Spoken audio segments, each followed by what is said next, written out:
మీ ఇంట్లో మొదటి కోటీశ్వరుడు మీరే అవ్వాలనుకుంటున్నారా? ఈ ఫైనాన్షియల్ వెబినార్ లో ఇప్పుడే జాయిన్ అవ్వండి.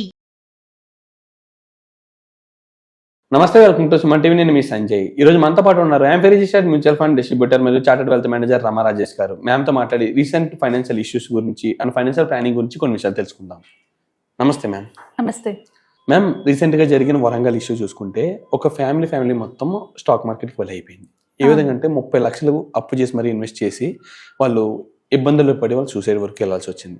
అసలు వీళ్ళు మైండ్ సెట్ ఎలా ఉంటుందంటారు? అసలు వాళ్ళు చేసిన పొరపాట్లు ఏంటి, ఎందువల్ల నష్టపోయారంటారు? ఇన్వెస్ట్ చేసే ప్రజలు ఫ్యూచర్లో ఎలాంటి పొరపాట్లు చేయకూడదంటారు? నేను చూసాను ఆర్టికల్. మొత్తం ఫ్యామిలీ అందరూ కూడా 30 లక్షలు అప్పు చేసి దాన్ని ట్రేడింగ్లో పెట్టి అది లాస్ అవడం వల్ల చనిపోయారు. చాలా బాధ అనిపించింది.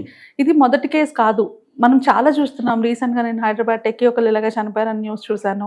అలానే ఆర్టికల్ నేను కూడా దాని గురించి మాట్లాడాను. మొత్తం ఆల్ ఓవర్ ఇండియాలోని తెలంగాణ, ఆంధ్ర వీళ్ళే ఎక్కువ లాస్ అయింది ట్రేడింగ్లోని. సో ఇక్కడ ప్రాబ్లం ఏంటి అంటే మార్కెట్ కాదు, ప్రాబ్లం ఏంటి అంటే సిచ్యువేషన్స్ కాదు, కానీ జనాలు తీసుకునే డెసిషన్స్. అప్పు చేసి ఇన్వెస్ట్మెంట్స్ ఎప్పుడు చేయకూడదు.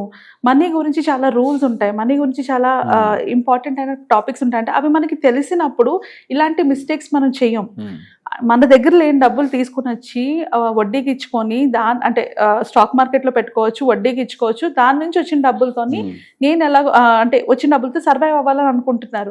But that is not right. అలా చేయడం వల్ల అది మనకి రాకపోతే ఇటు అప్పులోళ్ళు గోల పెడతారు అండ్ మనకి లేని స్ట్రెస్ బిల్డ్ అవుతుంది.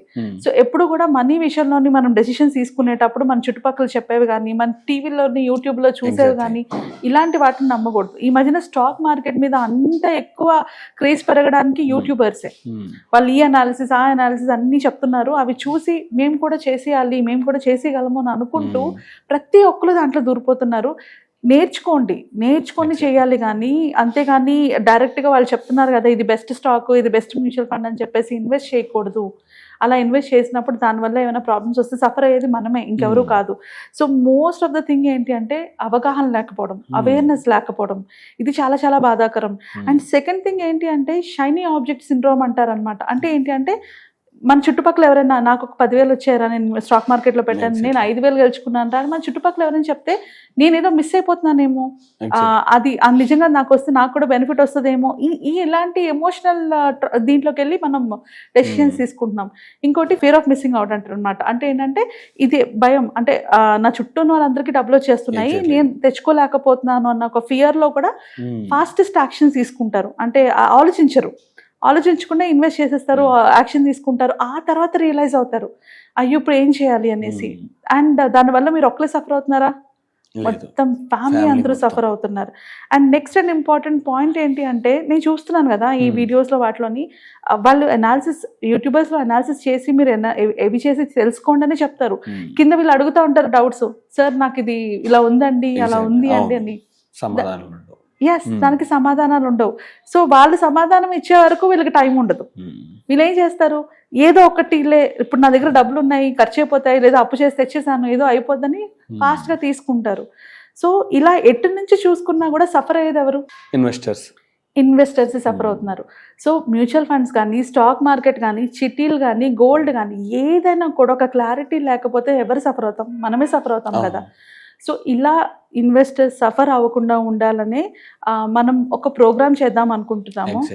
సో ఆ ప్రోగ్రాంలో ఏంటి అంటే వీఆర్ గోయింగ్ టు, అంటే మీకు ఎలాంటి డౌట్స్ ఉండని అండి, క్వశ్చన్స్ ఎలాంటివైనా ఉండండి, మ్యూచువల్ ఫండ్స్ గురించి కావచ్చు, ఇన్సూరెన్స్ గురించి కావచ్చు, లేకపోతే ఫైనాన్షియల్ ప్లానింగ్ గురించి కావచ్చు, మనీ మేనేజ్మెంట్ గురించి కావచ్చు, డెట్ మేనేజ్మెంట్ గురించి కావచ్చు, రిటైర్మెంట్ కానీ, లేకపోతే చైల్డ్ ఎడ్యుకేషన్ ప్లానింగ్ కానీ, ఏదైనా ఎనీ ఇన్వెస్టింగ్, ఇన్సూరెన్స్ టాపిక్స్ మీద మీరు మమ్మల్ని అడగొచ్చు. అడిగినప్పుడు అంటే గూగుల్ ఫామ్ ఒకటి కింద పెడతాము గ్రూప్లోని, ఆ గూగుల్ ఫామ్ని ఫిల్ చేసి మీరు డీటెయిల్స్ అడిగినప్పుడు నెక్స్ట్ వీడియోలోని వాటికి మేము ఆన్సర్ చేస్తాం. సో మన వంతు ఒక సహాయం అనమాట. అంటే చుట్టూ చూస్తున్నవన్నీ నిజం అనుకొని అది చెయ్యొచ్చా లేదా క్లారిటీ లేని టైంలో డెసిషన్స్ తీసుకుంటున్నారు కాబట్టి మనం అలాంటి ఒక ప్రోగ్రామ్ని రన్ చేయాలని అనుకుంటున్నాం. ఓకే మ్యామ్, ఈ ప్రోగ్రాంలో మనం ఎలాంటి సందేహాలకి వాళ్ళకి సమాధానం చెప్తున్నాం, అసలు వాళ్ళు మనల్ని ఎలా అప్రోచ్ అవ్వాలంటారు? సో లైక్ ఐ సెడ్, మనం ప్రతి వీడియో కింద మనం ఏంటంటే వీడియోస్ చేస్తున్నామో ప్రతి వీడియో కింద ఒక గూగుల్ ఫామ్ ని ఇస్తాము. ఆ గూగుల్ ఫామ్ లోని ఆ వీడియోకి సంబంధించింది కానీ, లేకపోతే వాళ్ళకి పర్సనల్ గా ఏమైనా డౌట్స్ ఉన్నా కూడా, దేని గురించి అయినా కానీ, ఎనీ ఇన్వెస్ట్మెంట్ గురించి నేను ట్రేడింగ్ చేయను, ట్రేడింగ్ గురించి మాట్లాడను, సజెషన్స్ ఇవ్వను. బట్ అదే ఇన్వెస్ట్మెంట్స్ కానీ, ఇన్సూరెన్స్ కానీ, ప్లానింగ్ కానీ, లేకపోతే వేటి గురించి అయినా నేను ఆన్సర్ చేస్తాను. సో వాళ్ళు డీటెయిల్గా మనకి ఆ మెసేజ్ గూగుల్ ఫామ్లో అప్లోడ్ చేస్తే మనం నెక్స్ట్ వీడియోలోనే ఆ క్వశ్చన్ చదివి వాటికి ఆన్సర్స్ ఇస్తాము. అండ్ ఒకటి మోస్ట్ ఇంపార్టెంట్ ఇక్కడ ఏంటి అంటే పర్సనల్ అడ్వైజెస్ నేను ఇయ్యను, బికాజ్ ఈ వీడియో యూట్యూబ్లో వస్తుంది కాబట్టి చాలా మంది చూస్తారు.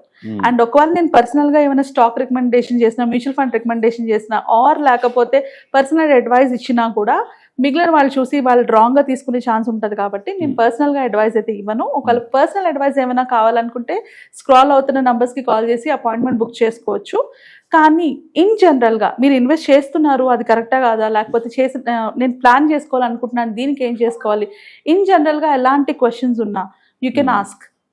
వాటి గురించి మేము ఇన్ డీటెయిల్ గా ఆన్సర్స్ వీడియో రూపంలో చేస్తాం. మరి చూసారు కదా గైస్, ఇలాగ అందరికీ ప్రతి ఒక్కరికి స్టాక్స్ లో పెట్టాలి, మ్యూచువల్ ఫండ్స్ లో పెట్టాలి, ఈటీఎఫ్స్ లో పెట్టాలి అని రకరకాల ఇన్వెస్ట్మెంట్ ప్లానింగ్ చేస్తుంటారు. ఫ్రెండ్స్ చెప్పారు కదా ఇన్వెస్ట్ చేస్తుంటారు. అలాగే ఎంతో మంది వేలల్లో కాదు లక్షల్లో కోట్లలో కూడా నష్టపోతున్నారు. అసలు జస్ట్ ఇన్వెస్ట్ చేసే ముందు అసలు ఇది కరెక్టా కాదా అని తెలుసుకోవాలన్న ప్రతి ఒక్కరికి డౌట్ ఉంటుంది. వితౌట్ అపాయింట్మెంట్ మీకు వచ్చే చిన్న చిన్న డౌట్లని చిన్న కామెంట్ రూపంలో అంటే మీరు పెట్టే ఒక గూగుల్ ఫామ్ ఫిల్ చేయగలిగితే మీకు ఉన్న డౌట్ని, సందేహాల్ని మేము వ్యక్తపరుస్తారు. అండ్ దీన్ని ఉపయోగించుకుంటారు అనుకుంటున్నాను. అండ్ అంతేకాకుండా మనం కండక్ట్ చేసే వెబినార్కి కానీ కండక్ట్ అవ్వాలనుకుంటే కింద స్క్రోల్ అవుతున్న నెంబర్కి ఫోన్ చేసి వెంటనే రిజిస్టర్ కండి. Thank you very much. Thank you. మీకు వచ్చిన శాలరీలోని 5,000 రూపాయలు ఇన్వెస్ట్ చేసుకున్నా మీరు కోటీశ్వర్లు అవ్వగలరు, 10,000 రూపాయలు ఇన్వెస్ట్ చేసుకున్నా మీరు కోటీశ్వర్లు అవ్వగలరు, 50,000 ఇన్వెస్ట్ చేసుకున్నా మీరు కోటీశ్వర్లు అవ్వగలరు. కానీ ఎక్కడ, ఎప్పుడు, ఎలా ఇన్వెస్ట్ చేస్తున్నారన్న క్లారిటీ మీకు ఉండాలి. At the same time investment risks ఏంటి, మీ రిస్క్ అపెటైట్ ఏంటి, ఎందులో ఇన్వెస్ట్ చేస్తే మీకు మనీ ఎక్కువ వస్తుంది, ETFs, gold, mutual funds, real estates, ఇన్ని ఆప్షన్స్లోని రైట్ ఆప్షన్ మీకేంటి అన్నవి తెలుసుకోవాలంటే మీ ఫైనాన్షియల్ ప్లానింగ్ మీరే చేసుకోవాలి. మీ ఫైనాన్షియల్ ప్లానింగ్ మీరు చేసుకోవాలంటే కనీసం మినిమం నాలెడ్జ్ అంటే మనీ మేనేజ్మెంట్ కానీ, ఇన్వెస్ట్మెంట్ ప్లానింగ్ కానీ, రిటైర్మెంట్ ప్లానింగ్ కానీ, ఇన్సూరెన్స్ ప్లానింగ్ కానీ, ఈ కాన్సెప్ట్స్ అన్నీ తెలియాలి. సో ఈ కాన్సెప్ట్స్ అన్నింటినీ ఇన్ డీటెయిల్డ్గా మన వెబినార్లో మనం నేర్చుకోబోతున్నాము. సో ఆ వెబినార్ కోసం జాయిన్ అవ్వాలి అనుకుంటే కింద స్క్రాల్ అవుతున్న నెంబర్కి కాల్ చేసి రిజిస్టర్ చేసుకోండి.